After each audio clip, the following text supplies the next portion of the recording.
Truck से। अरे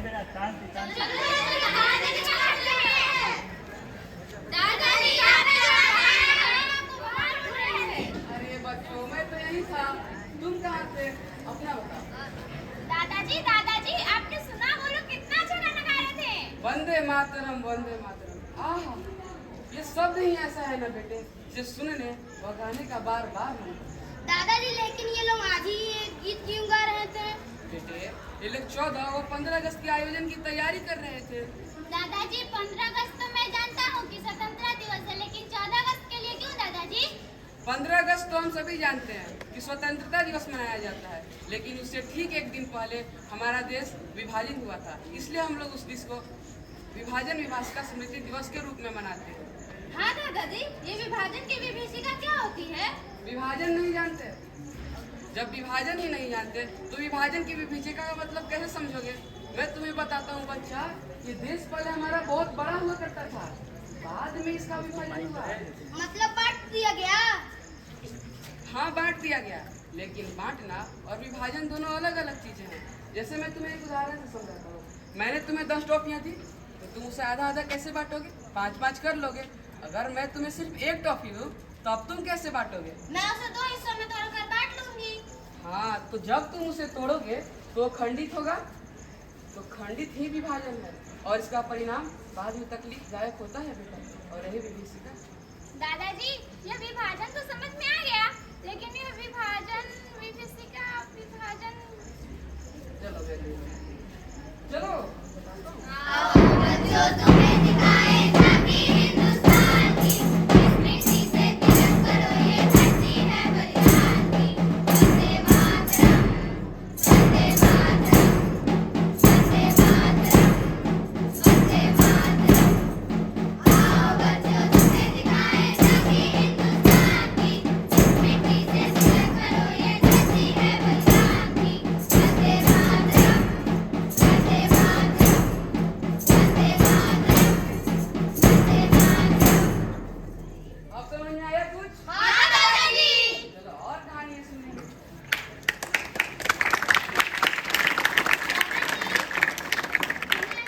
बताइए ना कि ये विभाजन कैसे हुआ था? बताता हूँ, सब बताता हूँ। विभाजन के बारे में, अपने देश के विभाजन के बारे में सब बताता हूँ, ध्यान से सुनना। विभाजन के बारे में इतिहासकारों की जो दृष्टि है उसे भी गौर से सुनना। हमारे देश को धर्म के नाम पर 2 हिस्सों में बांट दिया गया। लाखों लोग इस पार से उस पार से इस पार। बहुत भगदड़ मची, बहुत कुछ हुए, और लाखों लोग बेघर हो गए। आप आ जाइए सर। है प्रीत जहाँ की रीत सदा, है प्रीत जहाँ की रीत सदा, मैं गीत वहाँ का गाता हूँ, हजारों का रहने वाला हूँ, भारत की बात सुनाता हूँ। है प्रीत जहाँ की रीत सदा। अखंड भारत का विभाजन, अभूतपूर्व मानव विस्थापना और मजबूरी में पलायन का एक दर्दनाक इतिहास है। यह एक ऐसी घटना है जिसमें लाखों लोग अजनबियों के एकदम विपरीत परिस्थितियों में नया आशियाना तलाश रहे हैं। विश्वास और धार्मिक आधार पर इस बात की कहानी से अतिरिक्त इस एक बात की कहानी है कि कैसे एक जीवन शैली तथा सह अस्तित्व युग एकदम नाटकीय तरीके से समाप्त हो गया। लगभग 60 लाख हिंदू, सिख और अन्य संप्रदाय के लोग जिन क्षेत्रों से निकल आए थे वो बाद में पश्चिमी पाकिस्तान बन गया। 65 लाख लोग पंजाब, दिल्ली और भारत के अनेक हिस्सों को छोड़कर पश्चिमी पाकिस्तान में आ बसे। यही 20 लाख हिंदू और अन्य संप्रदाय के लोगों जो पूर्वी बंगाल, जो बाद में पूर्वी पाकिस्तान बना, वहां छोड़ के पश्चिम बंगाल चले आए।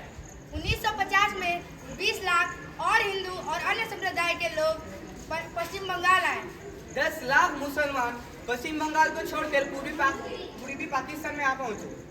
इस विभीषिका में मारे जाने वाले लोगों का यही लगभग 5 लाख का आंकड़ा बनाया जाता है, लेकिन इसका अनुमान 5 लाख से 10 लाख के बीच का है। कहा यह भी जाता है कि द्वितीय विश्व युद्ध के बाद संभवतः सबसे बड़े पैमाने पर इस विभाजन के फलस्वरूप सबसे ज्यादा हत्याएं हुई। सदियों पुराने सामाजिक ताने बाने और विश्वास का संबंध टूटा। आँखों से बहते ये दर्द की धारे,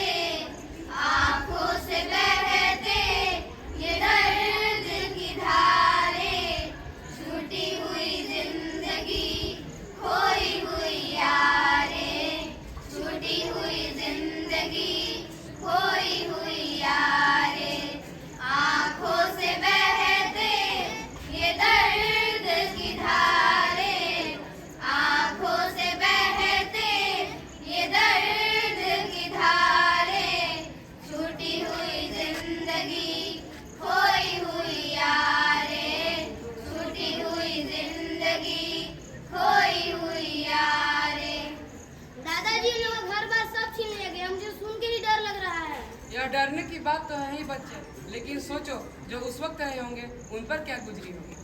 दादाजी वहाँ तो मेरे जैसे ही बच्चे होंगे, उनका क्या हुआ? वहाँ तो तुम्हारे जैसे लाखों बच्चे थे, उन्होंने तो ये दृश्य अपनी आंखों से देखा था और आज भी वो इस घटना को याद करके सिहर उठते हैं बेटा। दादाजी हमें इसके बारे में और बताइए ना। आओ बच्चों तुम्हें दिखाए झांकी हिंदुस्तान की, इस मिट्टी से तिलक करो ये धरती है बलिदान की।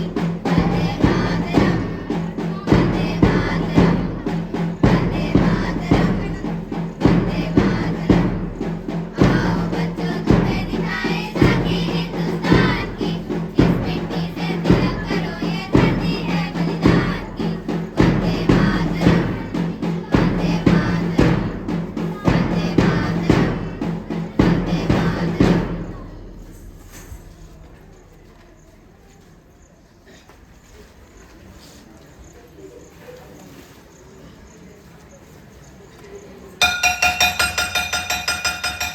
मॉर्निंग बच्चों। Good morning sir. बैठ जाओ बैठ जाओ। Thank you sir. तो बच्चों कल क्लास में क्या हो रहा है? सर सुनिए ना, आप कल कुछ विभाजन के बारे में बता रहे थे। आपने कहा था कि बहुत कुछ गवा दिया, और विभाजन के बारे में बताइए ना क्या हुआ। तो सुनो, 20 फरवरी 1947 को ब्रिटिश प्रधानमंत्री क्लेमेंट एटली ने अपने हाउस ऑफ कॉमन्स में ये घोषणा की थी। सर इसके आगे की बात मैं बताऊं? हाँ बताओ। हाँ तो दोस्तों, 30 जून 1948 से पहले। वहाँ कहाँ, यहाँ का सबको बताओ। जी सर। हाँ तो दोस्तों, सरकार ने 30 जून 1948 से पहले सत्ता का हस्तांतरण करके भारत को छोड़ने का फैसला किया था। सर मैं तुम नहीं, तुम बताओ। हालांकि पूरी प्रक्रिया को लॉर्ड माउंटबेटन की वजह से एक साल पहले ही कर दिया गया था। हाँ सर, लॉर्ड माउंटबेटन 31 मई 1947 को लंदन से सत्ता के हस्तांतरण की मंजूरी लेकर नई दिल्ली लौटे। मुझे भी याद आया, 2 जून 1947 की ऐतिहासिक बैठक में विभाजन की योजना पर मोटे तौर पर सहमति बनी थी। हाँ सर, भारत के विभाजन का निर्णय एक पूर्व शर्त के जैसा था। भारत जैसा देश का विभाजन धार्मिक आधार पर है। इस योजना का व्यापक विरोध हुआ। ऐसा कहा जाता है कि इस विभाजन के लिए वही नेता मानसिक रूप से तैयार थे जिन्हें इस विभाजन में अपना हित एवं उज्जवल भविष्य दिख रहा था। अरे वाह बच्चों, आपको तो काफी सारी जानकारी है। अब हम आगे की क्लास शुरू करें, उससे पहले एक छोटा सा ब्रेक ले लेते हैं। Thank you sir.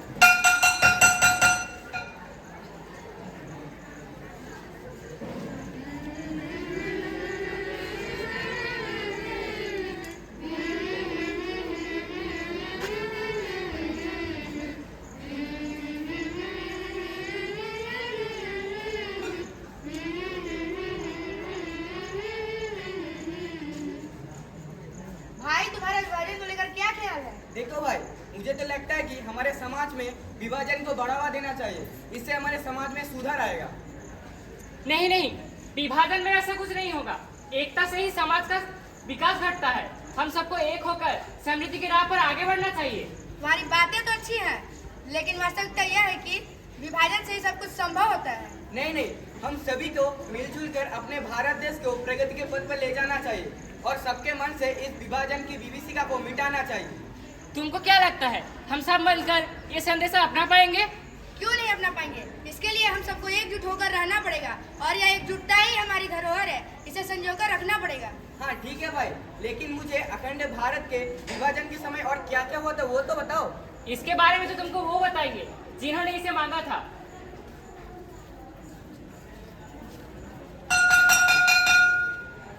Good afternoon sir. Good afternoon, sit down. Thank you sir. तो चलो थोड़ा सा आगे बढ़ा जाए। हम लोग क्लास में शायद विभाजन के बारे में पढ़ रहे थे ना। Yes sir. चलो ठीक है। तो अखिल भारतीय मुस्लिम लीग की एक बैठक भारत की राजधानी नई दिल्ली में 9 जून 1947 को इंपीरियल होटल में हुई। अच्छा सर, इसके आगे की बात फिर से मुझे मालूम है। अरे बेटा, तुमको तो वैसे भी सब कुछ मालूम है, तो वैसे भी ज्ञान बांटना पड़ता है, तो यहाँ पे आके सबको बताओ। दोस्तों, वहाँ विभाजन की मांग वाला प्रस्ताव लगभग सर्वसहमति से संपन्न हुआ, जिसके पक्ष में 300 और विरोधी पक्ष में मात्र 10 मत पड़े। देखते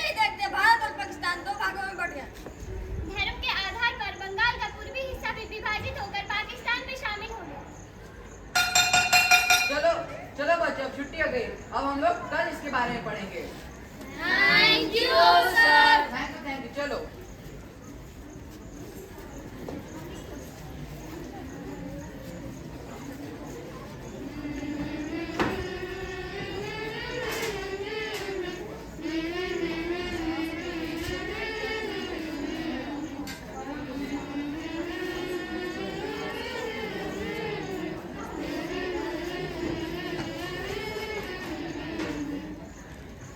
भारत के विभिन्न क्षेत्रों में 1947 और 1946 में हुआ सांप्रदायिक हिंसा का व्यापकता और क्रूरता पर कई जगह बड़े विस्तार से किताबें लिखी गई है।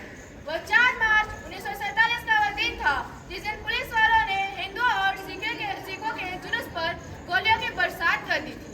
आँखों से बहते ये दर्द की धारें, आँखों से बहते ये दर्द की धारें, छूटी हुई जिंदगी खोई हुई यारें, छूटी हुई जिंदगी खोई हुई यारें, आँखों से बहते ये दर्द की धारें, आँखों से बहते ये दर्द की धारें, छूटी हुई जिंदगी खोई हुई यारें, छूटी हुई जिंदगी खोई हुई यारें। देखते ही देखते 6 मार्च की सुबह तक अमृतसर, जलंधर, रावलपिंडी, मुलान और सियालकोट समेत पंजाब के सभी शहर दंगों की लिपट में घिरे। पंजाब की तुलना में बंगाल में दशकों तक जारी होने वाला इस विस्थापन और पुनर्वास का रूप कुछ अलग ही था। बंगाल के लोग बहुत अभागे थे। ऐसा क्यों? क्योंकि उन लोग को दो बार विस्थापन झेलना पड़ा। हाँ, दो बार। हाँ, दो बार। हाँ, एक बार तो उन लोग को अपने अपने घर छोड़कर पूर्वी पाकिस्तान में भी जाना पड़ा। हाँ, बाद में वहाँ से भागकर पश्चिम बंगाल आना पड़ा। भाई, वहाँ के अधिकारियों ने विभाजन से उत्पन्न होने वाले संकट की महत्ता को कम करके आता। हजारों हजार हिंदू परिवार ढाका और उसके आसपास के इलाके को छोड़कर सियालदह आ पहुंचे। इतने आसानी से नहीं पहुँचे। रास्ते में महिलाओं का जेवर छीन लिया गया, उनके साथ तरह तरह के प्रताड़ित किया गया। बच्चे, महिलाओं और बुजुर्गों के साथ अमानवीय व्यवहार किया गया। क्या महिला, क्या बच्चे, क्या बूढ़े, सबके साथ दुर्व्यवहार हुआ था। हाँ, ये सही है। इस विभाजन के दौरान महिलाओं को बहुत भारी नुकसान उठाना पड़ा। लाखों लोग अपने परिजनों से बिछड़ गए। और उन लोग जब वहाँ पर ट्रेन में चढ़े थे, उन लोग जिंदा तो चढ़े थे, लेकिन यहाँ तक आते आते उन लोग लाशों का ढेर बन के रहे। हाँ, सिंध से याद आया, सबसे ज्यादा सिंधी परिवार जो राजस्थान में आए थे। अरे बच्चों, तुम लोग इतना उदास क्यों हो? कुछ नहीं दादाजी। दादाजी, ढाका से आए उन लोगों का क्या हाल हुआ जिनका सब कुछ लूट गया? इनकी भी एक अजब कहानी है बालक, बताता हूँ। विभाजन के बाद पाकिस्तान से लाखों शरणार्थी भारत के राजस्थान में आए थे। राजस्थान में हम जैसे शरणार्थी के लिए पुनर्वास की व्यवस्था करना एक बहुत बड़ी चुनौती थी। हम लोगों के आने के बाद राजस्थान के सांस्कृतिक ताने बाने में बहुत बदलाव आ गए। हम लोग अलग दिखने लगे। हम लोगों की भाषा, राजनीति, संस्कृति सब कुछ बदल गया। वहाँ पर हम कितने बड़ा बिजनेसमैन हुआ करते थे और यहाँ पर अपने बच्चे के लिए 2 वक्त की रोटी भी नसीब नहीं था। वहाँ पर मेरा एक दुकान था, वो दुकान, मेरा घर बार सब कुछ लूट लिया गया। हम उस रात को कैसे भूल पाए जब हम अपने बच्चे को गोद में लेकर भागे थे। हम डरते डरते, बचते बचाते राजस्थान के बीकानेर में अपने एक रिश्तेदार के घर में रुके। राजस्थान में आते आते हमारे कई सारे सगे संबंधियों से हमारा रिश्ता टूट गया, जिनसे हम कभी मिल नहीं पाए। वो लोग भी बेचारे क्या करते, थक हार कर अंत में उनको भी रिफ्यूजी कैंप ही जाना पड़ा। हंसते खेलते हुए गांव शहर कैसे बर्बाद होता है, किसी को जानना है तो हमसे आकर पूछे। पाकिस्तान से लोग जम्मू कश्मीर की ओर गए, पंजाब की ओर आए, गुजरात, बंगाल, राजस्थान की ओर लाखों की संख्या में आए।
पश्चिम बंगाल के सरकार ने चटगांव, नारायणगंज और 12 साल के शरणार्थियों को कोलकाता लाने के लिए 15 स्टीमरों की व्यवस्था की।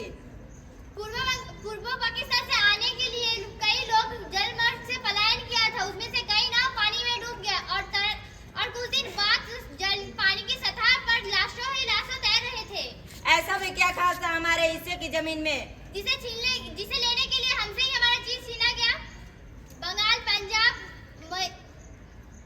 पंजाब, मुर्शिदाबाद और सिंध चारों ओर विभाजन की आग सुलग गई।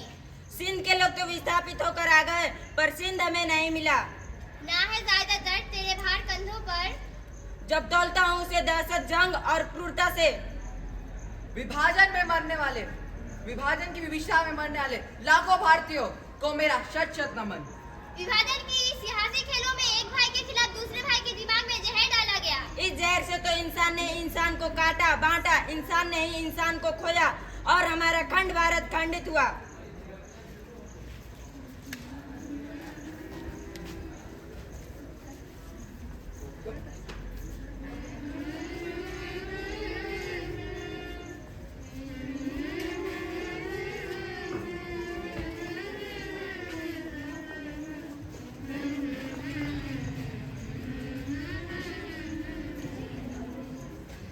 प्रीत जहाँ की रीत सदा है, प्रीत जहाँ की रीत सदा, मैं गीत वहाँ का गाता हूँ। भारत का रहने वाला हूँ, भारत की बात सुनाता हूँ। भारत का रहने वाला हूँ, भारत की बात सुनाता हूँ। है प्रीत जहाँ की रीत सदा।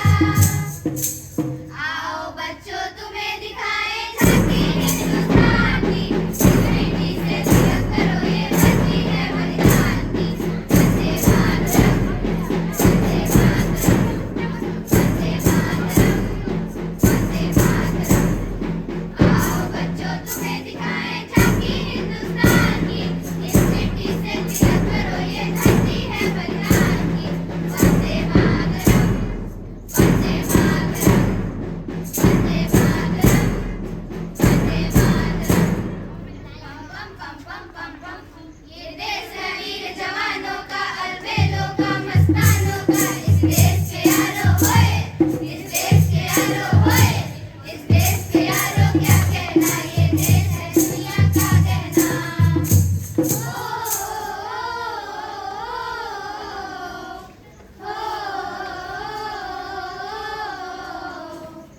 हर करम अपना करेंगे, ऐ वतन तेरे लिए दिल दिया है जान भी देंगे, ऐ वतन तेरे लिए। ये दुनिया एक दुल्हन, ये दुनिया एक दुल्हन, दुल्हन की माथे की बिंदिया। I love my India, वतन मेरा India. I love my India, वतन मेरा इंडिया। वंदे मातरम, तुम्हें दिखाए झांकी हिंदुस्तान की, इस मिट्टी से तिलक करो ये धरती है बलिदान की। वंदे मातरम, वंदे मातरम, वंदे मातरम, वंदे मातरम, वंदे मातरम, वंदे मातरम, वंदे मातरम।